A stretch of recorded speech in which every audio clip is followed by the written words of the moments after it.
tema da mensagem dessa noite é esse: SOS. A gente tem visto essa sigla em vários lugares.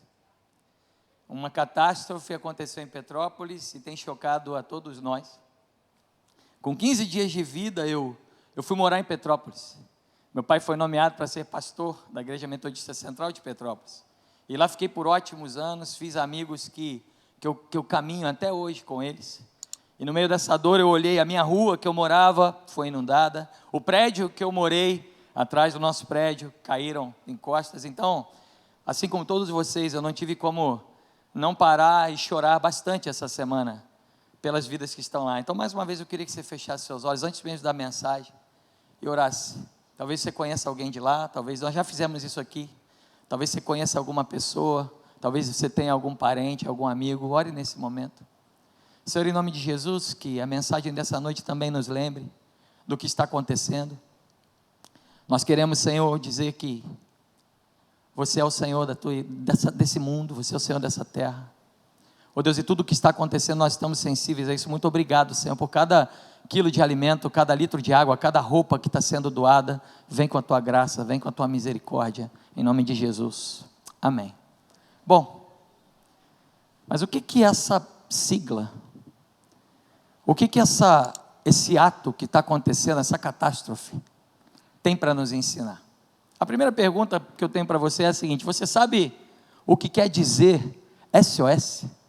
Alguém sabe o que quer dizer SOS? Hã? Alguém fala? Save our souls? Alguém mais chuta? Alguém mais tem uma noção do que significa SOS? Olha, eu quero dizer para você o seguinte: não significa nada. Talvez eu tenha te frustrado, mas essa é a verdade.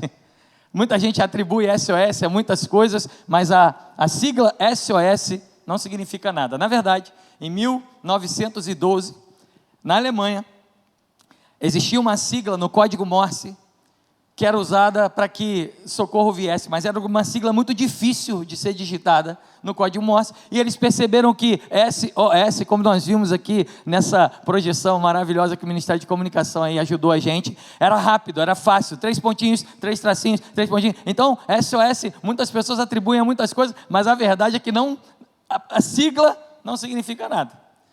SOS são 3 letras que não tem nenhum significado, apenas, olha, socorro, tem alguma coisa dando errado. Mas essa sigla, que não significa nada, ela mostra muita coisa para a gente. Essa sigla que, a princípio, são 3 palavrinhas, 3 letrinhas que não tem um significado específico, não são uma palavra por trás disso, ela mostra muita coisa para nós. E a minha pergunta nessa noite é: o que nós podemos aprender com uma catástrofe, com uma tragédia, com uma situação difícil? Será que Deus tem condições de ensinar para mim e para você, no meio do caos, que Ele continua sendo Deus? Será que uma catástrofe, uma tempestade, uma chuva, coisas ruins que acontecem com pessoas boas, tem condições de serem instrumentos nas mãos de Deus, para que nós possamos sair, entender quem é Jesus? E eu quero conversar com você sobre isso nessa noite. Para isso, eu gostaria que você abrisse a sua Bíblia no Novo Testamento, no primeiro livro do Novo Testamento, que é a parte que fala de Jesus para frente, toda a parte que a Bíblia conta de Jesus para nós até hoje, está a partir do Novo Testamento. E o primeiro livro é o livro de Mateus, é um evangelho que conta a história de Jesus. E eu quero convidar você a ler o capítulo 8, dos versículos 23 aos versículos 27. E a mensagem dessa noite, o tema dessa noite, se dá numa catástrofe, num problema. Como Jesus nos ensina a caminharmos diante de problema. Quem achou diz achei. Quem não achou diz socorro. Todo mundo achou. Diz assim a palavra do Senhor: entrando ele no barco, seus discípulos o seguiram. De repente, uma violenta tempestade abateu-se sobre o mar, de forma que as ondas inundavam o barco. Jesus, porém, dormia. E os discípulos foram acordá-lo, clamando: Senhor, salva-nos, vamos morrer. Ele perguntou: por que vocês estão com tanto medo, homens de pequena fé? Então ele se levantou e repreendeu os ventos e o mar, e fez-se completa bonança. Os homens ficaram perplexos e perguntaram: quem é esse, que até os ventos e o mar lhe obedecem? O Senhor continua falando nessa noite, eu te peço isso em nome de Jesus.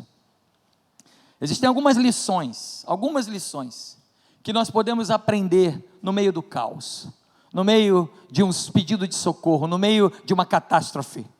E eu queria compartilhar com você, à luz da Bíblia, porque não é a nossa inteligência, não é a nossa teologia, não é a nossa doutrina que muda nossos corações, mas é a palavra poderosa de Jesus que muda quem nós somos. Por isso, se você puder deixar sua Bíblia aberta, a primeira coisa que aparece nesse texto, a primeira constatação desse texto, está lá no versículo 23, entrando ele no barco, seus discípulos o seguiram.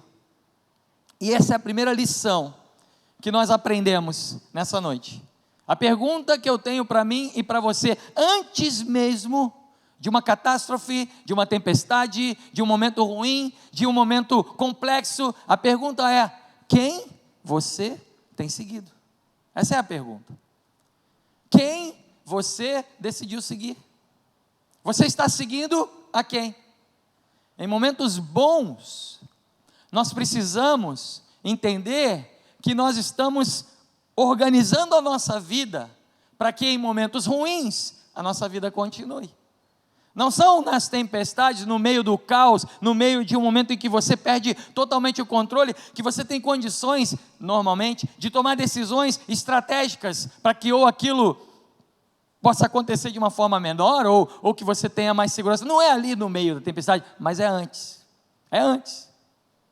E a pergunta que eu tenho para mim e para você é essa. A Bíblia ela é muito clara. Jesus, ele contava histórias muito simples para ilustrar coisas muito profundas.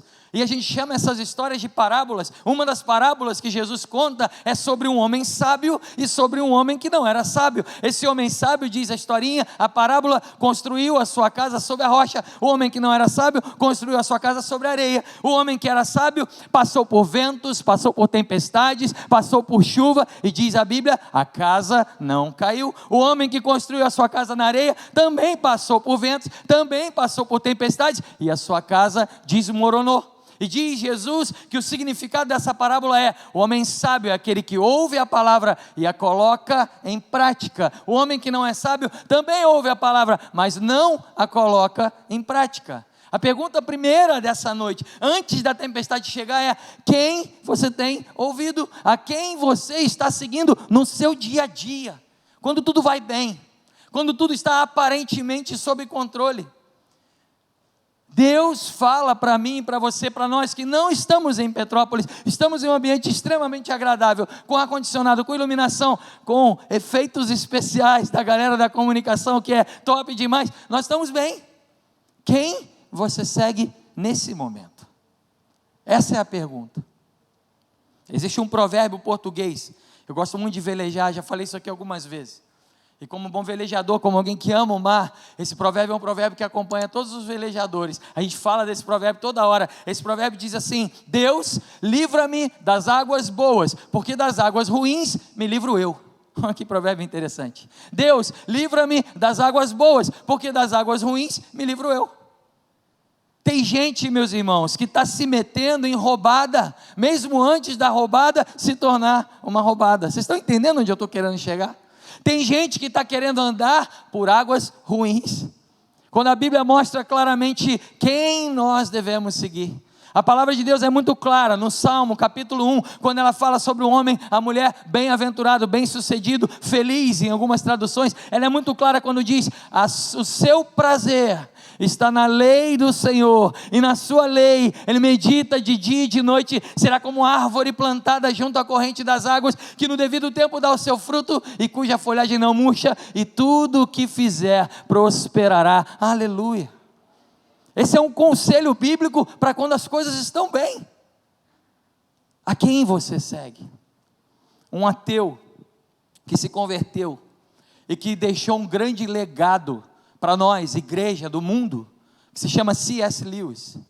E quando ele escreve sobre o sofrimento humano, ele escreve algo muito interessante. Ele diz: Deus sussurra nos nossos prazeres, fala na nossa consciência e grita na nossa dor. E ele diz: o sofrimento é um megafone de Deus para um mundo surdo.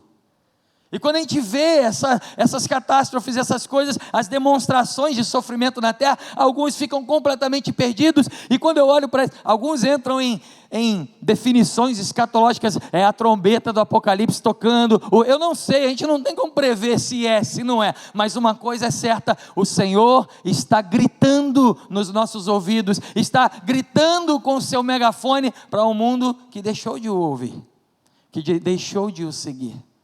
Como diz a palavra de Deus em Romanos, a humanidade quis ser igual a Deus, e na sua soberba foi entregue ao seu bel prazer, e por isso nós vemos o que vemos hoje. Quem você tem seguido? Essa é a primeira lição. Deus está sempre falando. Deus está falando quando vai tudo bem, Deus está falando quando a tua vida está boa, Deus está falando com você, mas às vezes é tão sutil, que parece um sussurro. E eu quero convidar você, antes mesmo do texto continuar, a não deixar que uma tempestade entre na tua vida, para que você finalmente possa ouvir ao Senhor, mas para que quando tudo vai bem, quando tudo está bem, o Senhor possa falar ao seu coração, e você possa dizer: Senhor, eu quero seguir a tua vontade na minha vida. Vocês estão entendendo isso? Amém, queridos? Essa é a palavra do Senhor. Mas esse texto tem muitas lições para nós.